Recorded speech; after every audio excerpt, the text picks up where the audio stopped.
Update. My 27 female girlfriend of 2 years won't forgive me for cheating on my ex-fiancé, 28 female, and I'm 28 male at a loss. Original post. Background. So I know the sub often quotes, once a cheater, always a cheater. I agree and disagree at the same time. I cheated on my ex-fiancé when I was 24. I had recently found out after my mother passed that she was not actually my mother, but my grandmother. My junkie sister who overdosed when I was 15 was actually my bio-mom. My fiancé at the time, Alma, told me that I needed to get over it because there was nothing I could do. She stopped wanting to talk to me, even if it was about her day, and I felt emasculated constantly. She refused to be intimate for months at a time, and I withdrew. We both stopped trying, but neither of us were ready to let go, as we were high school sweethearts and were afraid of being without each other. Long story short, I had a one-night stand.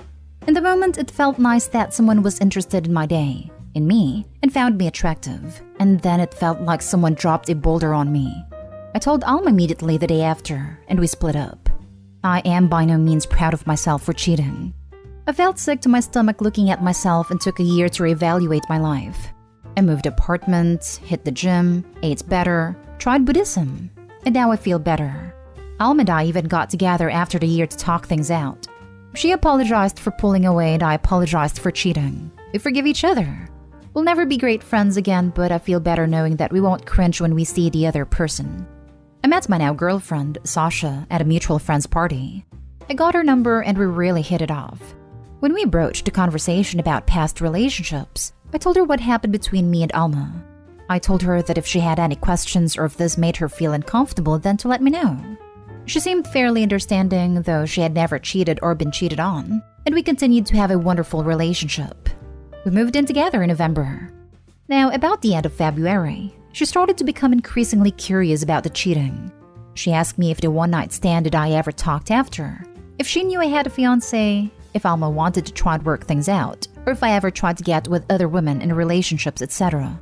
I answered her honestly to all, and let her know that if she's concerned that I'm going to cheat again, I'll keep my electronics and such open to her. Things seemed to be alright for a bit, until I noticed that Sasha was compulsively going through my electronics. She didn't ask me any more questions regarding my infidelity, but just became very jealous and controlling. For example, 3 weeks ago I had to take my computer to the shop because it had been acting buggy. Come to find out that a keylogger of some sort had been installed in my computer. I brought this up to Sasha, and she asked why I took my computer in, that it worked fine for her and that maybe it downloaded when I went into some adult site.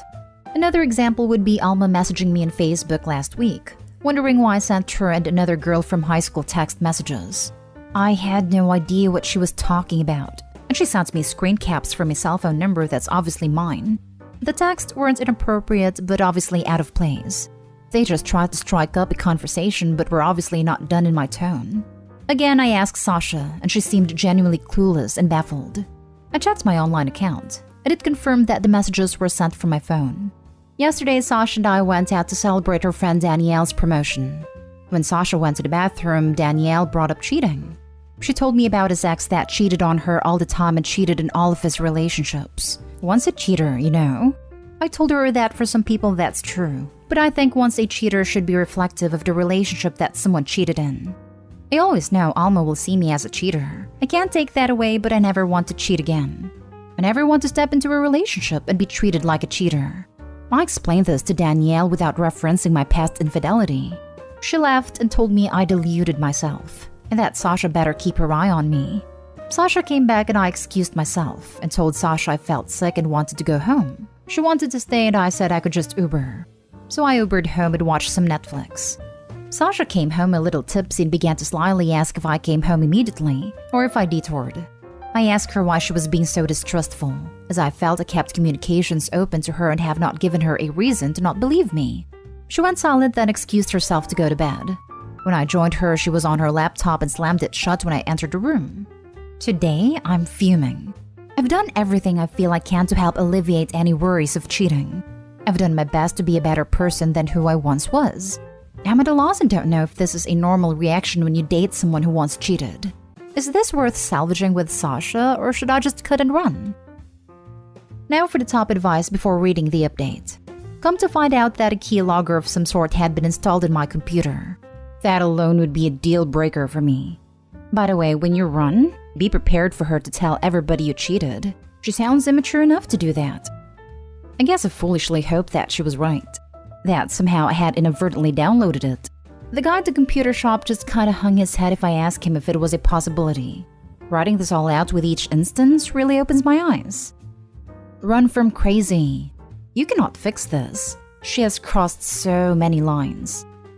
I felt that if I kept everything open and reduced the lines, then she wouldn't feel the need to cross so many. Damn, writing that all makes me recognize how wrong that was. Or should I just cut and run? Yep. She's pretending to be you and texting people from your phone and asking her girlfriends to try to get dirt on you? Not salvageable. Sorry, man. I just don't understand why she felt the need to text Alma or the other girl from my high school.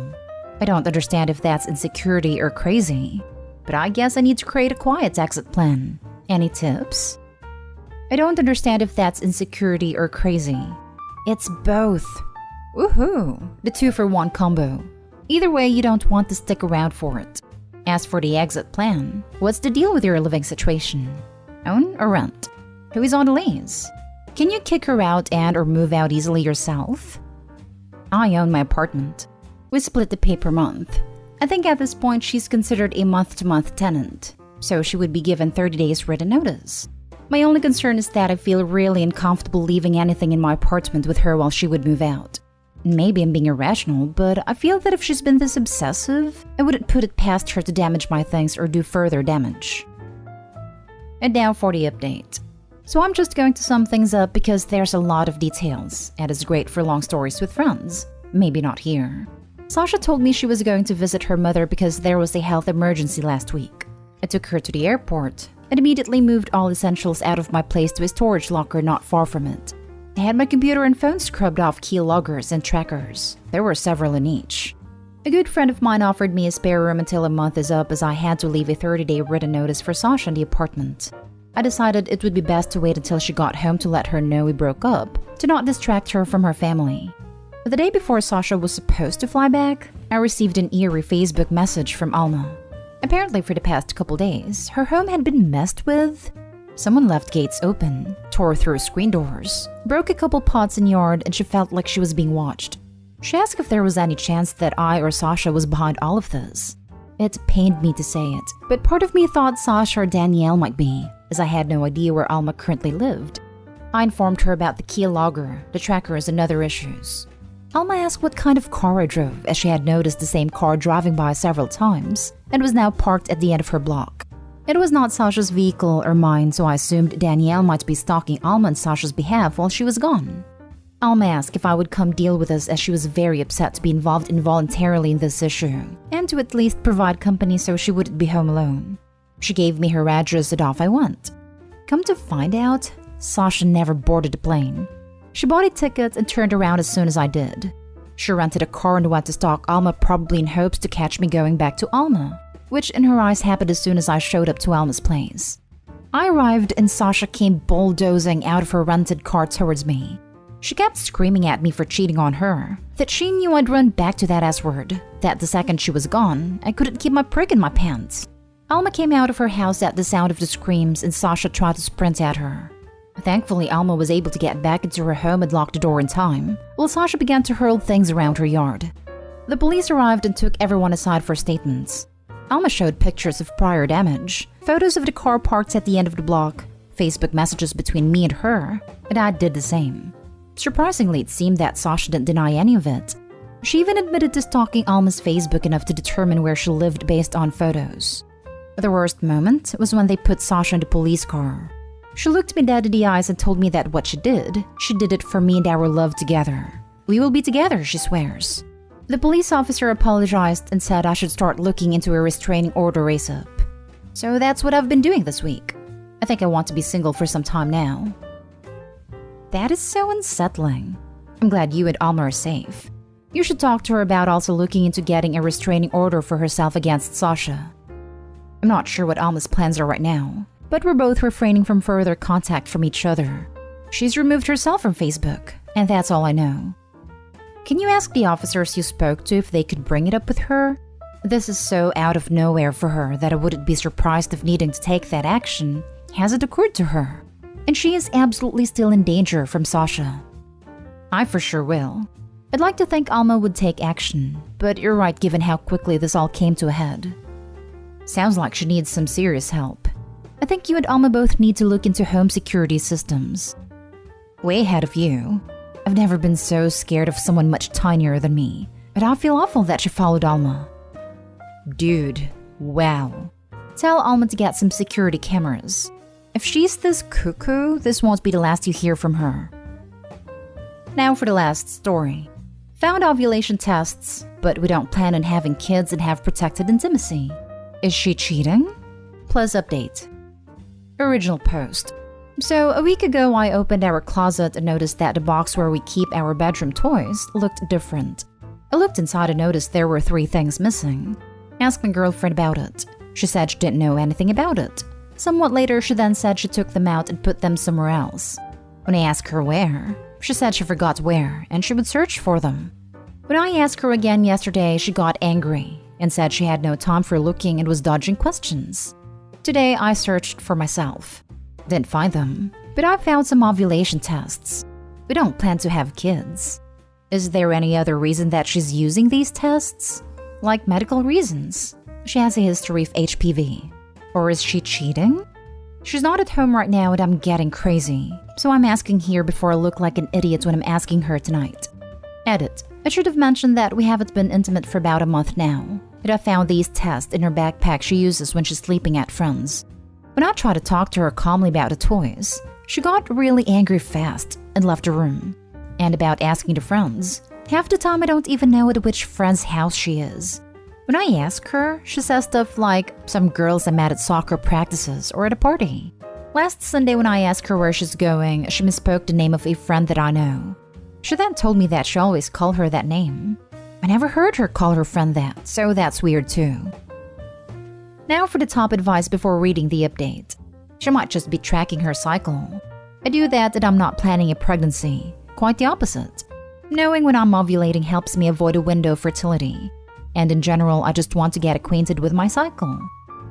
If you feel you're going crazy, you should ask her, but please go about it as calmly as you possibly can. I understand, but we haven't been intimate for a while now, and it's weird that she hid them in a backpack under the bed. That doesn't matter. You said it's been a month. She might have had a private moment where her period was different or late last time, which would be a month ago. And she might have wanted to add in an extra layer of protection by knowing the next time she's ovulating. Maybe it's so she can see if it connects to mood. Maybe it's to make sure she doesn't have intimacy during that window. Maybe it has something to do with how she's taking care of her reproductive system. Either way, this information is useful for her knowledge of her own body, and that isn't something that should be viewed so negatively. She may want to know if she's even fertile. She also could want to start having unprotected action and not risk pregnancy. Edited to add. After reading the edits, her behavior sounds suspicious. Could be out of context, but they also could be red flags. I don't know the ovulation tests are particularly suspicious, but the rest of what you said is.